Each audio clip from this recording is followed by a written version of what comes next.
These are the original eyepieces which come with the Skywatcher Evostar and many other Skywatcher eyepieces. This is a Super 25 wide angle long eye relief, and this is the 10mm one. And I'm going tonight to test them on the planet Jupiter. This is the eyepiece, as you can see.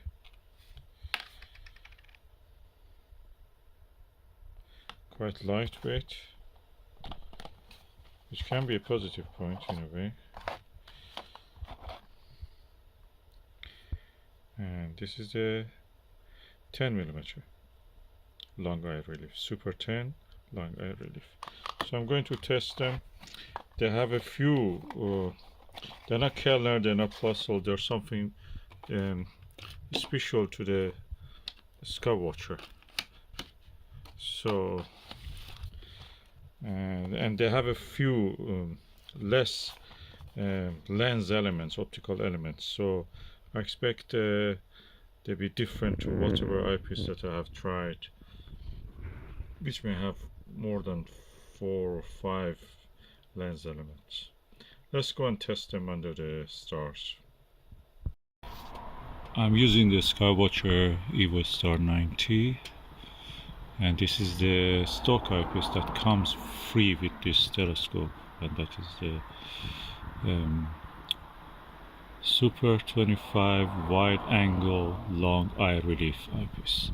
It's a 25mm. I'm looking at the Jupiter, and I can say that it's very sharp, the image. It's beautiful. I can see details on that image, like 2 cloud belts of the Jupiter. Satellites look like clear dots, clear circles actually. 2 of them are very close together. So let's just see if I Barlow it, what will happen.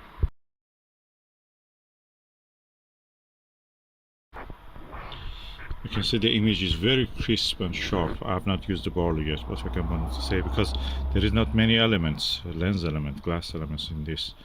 Practically the sky background is very dark, and the planet is really well defined. I think is as good as the Televue. Do you believe that? Yes, I believe that. And I'm going to put immediately Televue Panoptic 24mm just to compare with this. Okay, this is a Televue Panoptic 24mm, 68 degrees, and several times quickly I changed between this eyepiece and this Super 25. And okay, this at the center is as good as the Panoptic. Slightly probably this is a little bit sharper, but there is some more light scatter with this one. With this one at the center is very sharp. It goes a little bit to the margins, I mean 50% away, you see some chromatic aberration. So at the center is very close to the Panoptic. Panoptic has all across actually is not bad unless you're very close to the edge. So this is at the center sharper, this is all across almost sharp, the image, when it is in focus.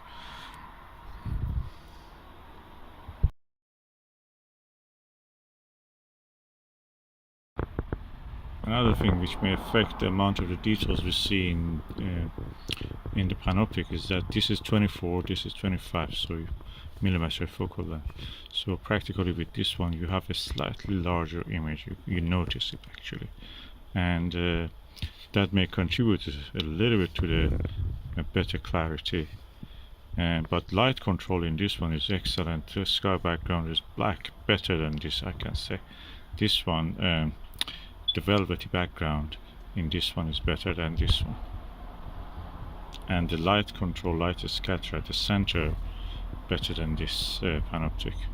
But in general, across the field of view, this is better.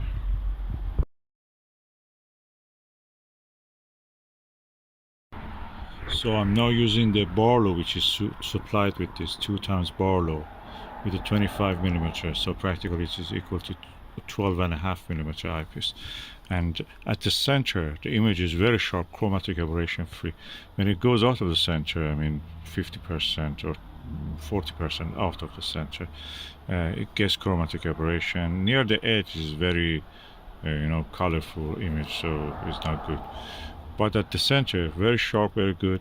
I can say that I could see the Io actually passing the disk of the planet, and I could see the shadow. I thought that that's a interesting thing that to note, that I could see that actually the shadow of the Io passing. Let me just quickly switch to the Panoptic and see what can I see here.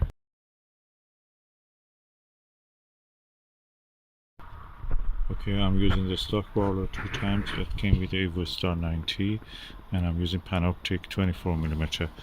I don't see any difference in the image quality. Probably the image in the center of the 25mm super wide was actually slightly a tad epsilon better, so that's a good conclusion in here.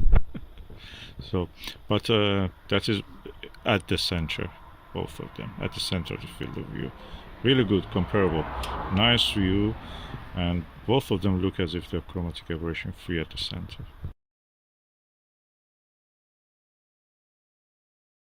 Okay, this is a 10mm super 10 long eye relief eyepiece that comes with the Evostar 9T as a kit set, and the image quality is really good, better than the other one, better than 2.5mm. You can see more details. Unfortunately, there is a little layer of cloud, but I can see the same details as the other one. At the center, it's quite, color free, beautiful. Nothing wrong with this eyepiece. I can use it. I immediately want to go and change it to the 10mm Swivonia spheric. Okay, I'm using the Barlow with a 10mm super long eye relief, and I can say that the image is good. I can see the dot of the Io very clear, and yeah, it's better than when I was using Nirvana 4mm. Let me just quickly change to Nirvana 4mm. I'm surprised actually, that is so good. The image is a bit paler, but you can see the details.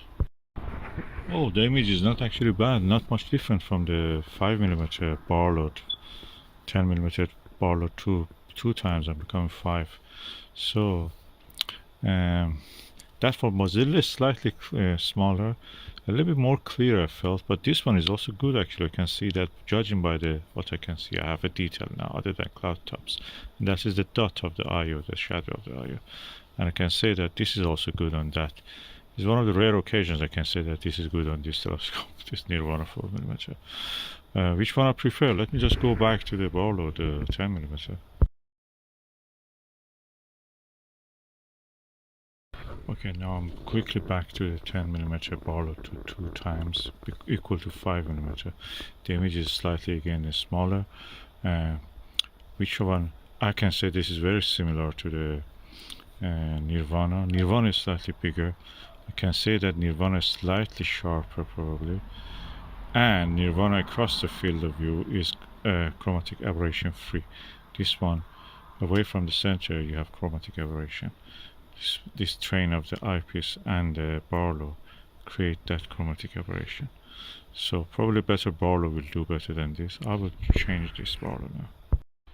Yeah, changing to the Seben 2 times Barlow actually improved the image slightly.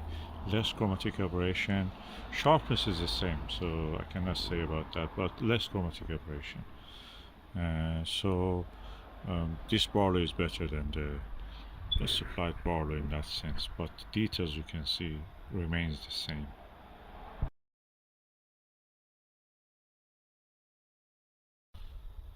This is the Vixen SLV 5mm, and this is the supplied 10mm Barlow by 2 times.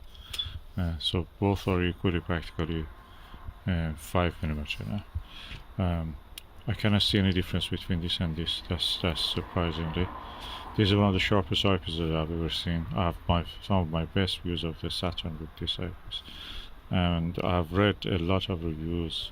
Some people say that this actually is better than the Televue Radian, which is one of the good eyepieces that is good for planetary viewing. So if I believe that, I must say that this 10mm Barlow 2 times is equal to this 5. I don't see much difference. Probably, yeah, the same amount of the chromatic aberration. No, the same amount. With a good Barlow, chromatic aberration probably is reduced very well to this. So, yeah, the cheap one is equal to this. This is around 110, depending on where you buy it. Second hand, sometimes you can get a 50 pound, 60 pound. So all in all, I can say that this 10 and 25 millimeter with the Barlow, a very good tool to start your observing. You don't need anything if you just go with these two. For a long time, probably you will not need anything, unless you're really a purist. At the center of the field of view, this is really sharp. This is almost all across is very sharp. The Barlow, probably you will benefit to have a better Barlow, but it's workable without even a premium one. You can use the Barlow supply to you and just observe, have a good time observing. Jupiter is a difficult target, and this test I've done on them proved to me that these two supplied eyepieces are actually working with this Skywatcher Evostar 90. You don't lose much if you continue to use them. At the same time, remember, these are cheap eyepieces. If they drop or anything damaged, they don't cost you a lot. If you have a premium eyepiece and it falls accidentally on a hard surface or anywhere, or get fogged or fungi on it, you lose a lot of money. You're at a loss. So these cheap eyepieces are always nice to have it, even just as fun sometimes, just to push the boundaries. At this moment of time, I think that when using this 10mm, and before this I used the Nirvana 7mm, I can say I prefer this one. This is amazing. The result is amazing. Of course, you know me, I have videos about that, how sharp is the Televue Nagler 7mm, is really a standard. It's original type 1, and I can say compared with this 10, I prefer the image in 10. It's sharp, I can see the IOS dot, the shadow on the Jupiter, really good. I prefer this one to this one.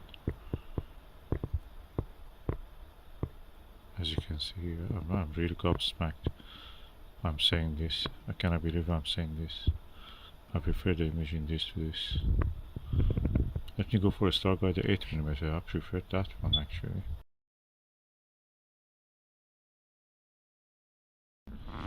So up to now I was telling and thinking that this 10mm eyepiece is built for optimum viewing with the Evostar. That's the reason the Skywatcher gives this.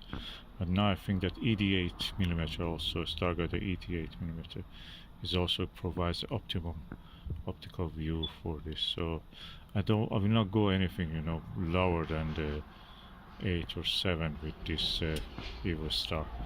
I will have 10, which is coming with that, 8 probably, and that's it. I will be happy with that. 7mm Nirvana probably is also alright. Anything lower than that, no, I will not go for it. The image will deteriorate. You will lose a little bit details.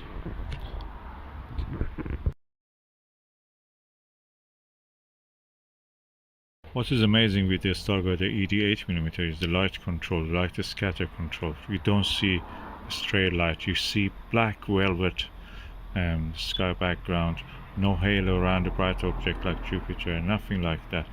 It's pure image.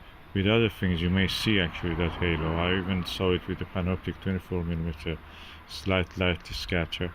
It was not well controlled. This one well controlled, really good.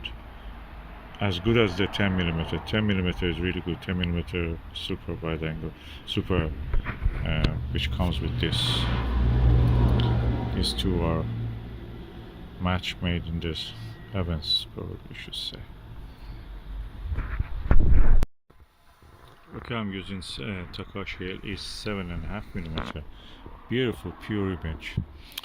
Paler than what you can see with the Starguider or Starguider 8mm and this Super 10mm, but it's pleasant. It's just really beautiful. I use a Nagler. Nagler has a halo around it, so it's not good. It's not good in this target at this time or anything like that. Nagler is very sharp also, but this one is sharper. This one is sharper. Starguider is good. This is the sharpest, and yeah, this one is also nice. For the price, I think this punches above its weight.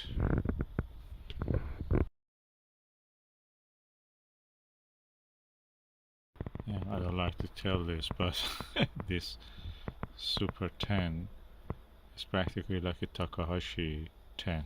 If there is a Takahashi LE10, I don't know if there is or not. But this is as good as that. I have Takahashi 7.5 and 12. I don't know if there is a 10. But this is really good. This is brilliant eyepiece.